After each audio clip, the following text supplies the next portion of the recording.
has been a little bit over a year and 10,000 miles since I installed ISC coilovers on my BMW E61, and I wanted to make this review for you guys because there is not much information about these coilovers on BMWs, and I hope it's gonna be helpful for you.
When I was researching which set of coilovers get for my E61, I could not find many choices available at that moment. I found this forum thread at 5series.net, and people compiled the list of available coilovers for E61s, but many of them were not available anymore, so the only choice I had, it was ISC coilovers. I wanted to point out four main features of ISC coilovers that puts them on the same scale as other competition. First, it's height control, of course. Second, damping control. Third, it's camber adjustment control, and fourth one, they are repairable. So this is a very important part, I think, for people who like to do it yourself stuff, but also you don't have to buy another set if something goes wrong down the road. And like with any coilover system, the first question people ask is how bad is your ride quality, like how much you lose your comfort of driving installing these coilovers, because technically you're getting less springs and the shocks are usually stiffer, and you are getting basically like a sports car suspension levels. And I would tell you guys that on these coilovers the dampening is adjustable, and I have set it at 4 clicks right now. I'm not sure how it's gonna be if I go all the way to the softest part, but at 4 clicks right now, I would say it's not that bad. I can live with it. It's about, I would say, 15-20% of the loss on the quality, which is used to be. So you're losing the comfort, but it's totally bearable. Like I said, I can go a little bit softer on my shocks, and I probably gonna have it matched pretty close to the level it used to be. So it's not that bad. Like I said in the beginning of this video, it has been a little bit over a year since I installed these coilovers, and now we'll remove wheels and we're gonna inspect them. We'll see how they are holding up, and we'll check for any damage that these coilovers might have. And I started with the driver's side rear, and if anybody interested in seeing my review and installation of this spacer on this car, there is a link in the description to see that video. And after 10,000 miles, yep, they just duty. Let's take a look for leaks. Looks like there is no leaks on the shock. Also, I will inspect these collars, adjustable collars. With these ones you are adjusting your height on a spring that removes air suspension, and this one is adjusting your shock height. So these two collars you have to adjust to get your car lower or higher. When I bought these coilovers, I couldn't understand how the spring will mount to the chassis. Like you can see, it just basically like by itself, because the stock air suspension bag has these clips over here which are twisted into the chassis, so they are staying in place. And this is the only concern I have about this kit, that deletes air suspension. So yeah, they probably could have think about something that mounts these springs to the chassis, like over there. And I wanted to take a look and see if there is any rubbing because these springs are kind of like hanging loose when the car is in the air, of course, but also when you're driving, these springs are working. So I don't see any bad wearing out on chassis, but yeah, it could have been better if they would figure something out with locking these springs, that they stay in place and not moving like this. That's probably the only concern I have. And let's take a look at this part one more time. Let's see if I can focus my camera. Yeah, like that. Yeah, I don't see any rubbing at the chassis, like I said. Like I thought it's gonna be much worse, but I don't see any rubbing. Yeah, I don't see any rubbing. Looks like new, basically. Yeah, I think you should not worry if you're deleting your air suspension and installing this kit or any other springs that deleting your air suspension bags. And this is how it mounts to your suspension with this washer, bolt. Yeah, and yeah, it's pretty simple. The installation is pretty simple. The most time I spent installing these, like the whole set, was front suspension, and I will tell you in a second why. So yeah, the rear was very easy. I think I did it like in 1 hour or 2 hours, something like that, very close to 2 hours, because I was filming and installing everything. So yeah, so it was pretty easy job. And while I have my car up, I'm gonna inspect all the bushings if they need to be replaced. Yeah, everything looks okay here. So yeah, 10,000 miles and this side looks fine. Don't see any issues. And like I said, guys, for people who thinking about deleting your airbags, don't worry about installing your springs just against the chassis, like body. So it's not gonna be rubbing anything. There's not gonna be any issues with that. Now let's check passenger side, and we're gonna look for the same things: shock leakage, abnormal rust, and also I'm gonna check collars condition. Yeah, if they have any cracks, if they are loose.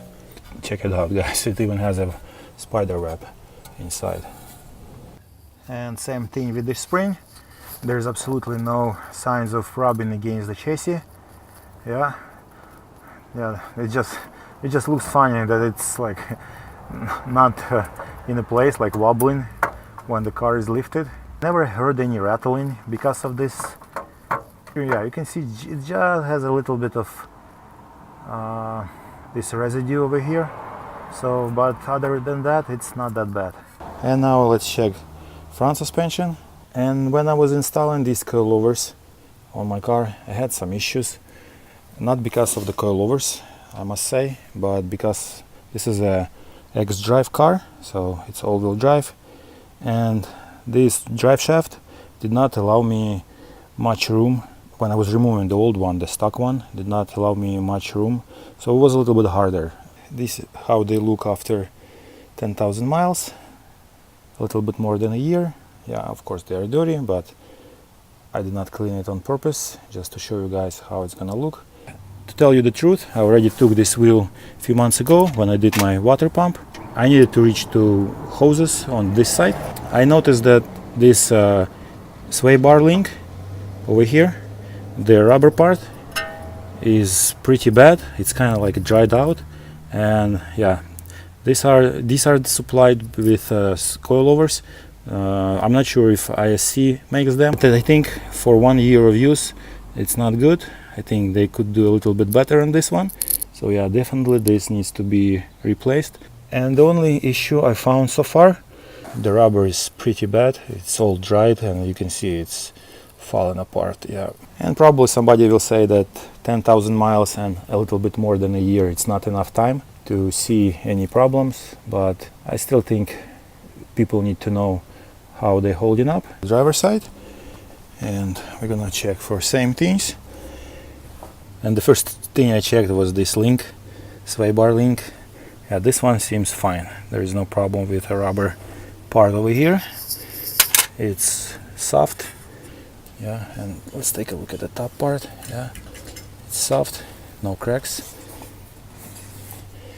And the coilover spring looks good. There is no leaks. Yeah, colors look fine. So yeah, it's probably the only bad part I found so far was that link on the passenger side, but this is the only bad thing that I could find. And while I'm here, I'm gonna inspect my other suspension parts, see if I have any problems, because this is 10-year-old car, 120k miles, so anything can be going on over here. Yeah. It shows you guys how these coilovers holding up after 1 year of use and 10,000 miles. Like I said, it's totally no issues with coilovers, but probably not enough time. But 1 year, 10,000 miles, we already found bad link on the passenger side, bad sway bar link, so that one needs to be replaced. And other than that, there was no issues.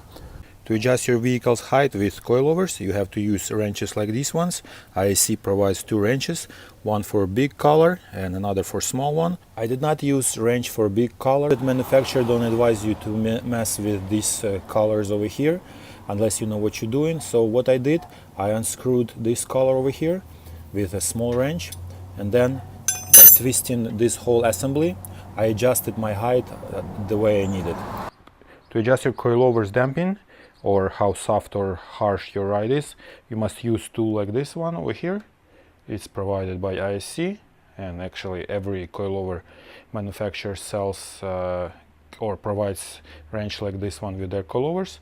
And on this wrench you can see there is a hard and soft letters. So what you do, you have to insert it over here in the shock, and by twisting this, you adjusting your shock setting to hard or soft setting. I'm not gonna touch mine because I already have it set on both sides, so I don't want to mess it up. So with this one, it's pretty easy. When you're done adjusting it, you just remove it and it's gonna look like this. To adjust camber with ISC coilovers, basically it's the angle of your front wheel, how it goes in or out. You have to unscrew 3 of these mounting nuts over here and lower the whole assembly. And then using Allen key, there are 4 Allen bolts over here. I hope you can see the scale. Let me try showing you guys the scale. Yeah, there is a scale. So by using Allen key, you unscrew them and then adjust your camber. So I would say it's kind of like set it and forget it style. And set it and forget it thing goes even further for the rear suspension. You have to remove a lot of plastics to get to your damping settings over there. So when I installed my coilovers, I drove without all these covers for approximately a week.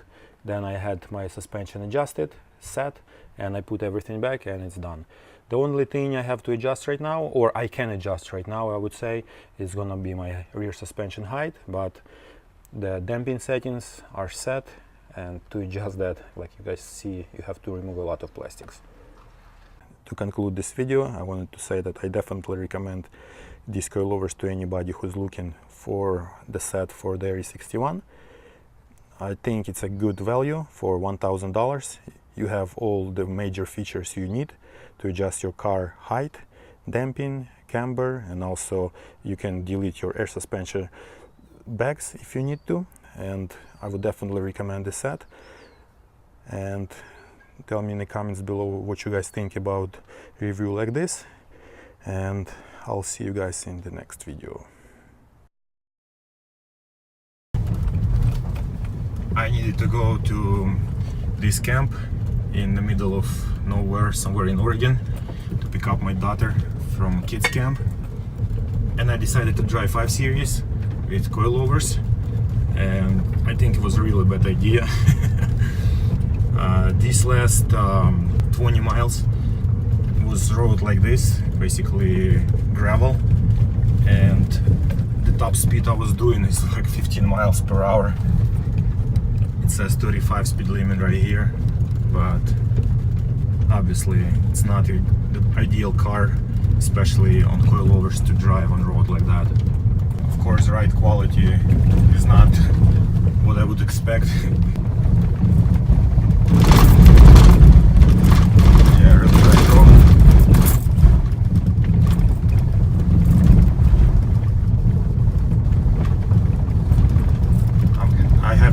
this road for another 10 miles before I get to this place I'm going to, and I'm filming this to let people know how these coilovers are handling in situations like that.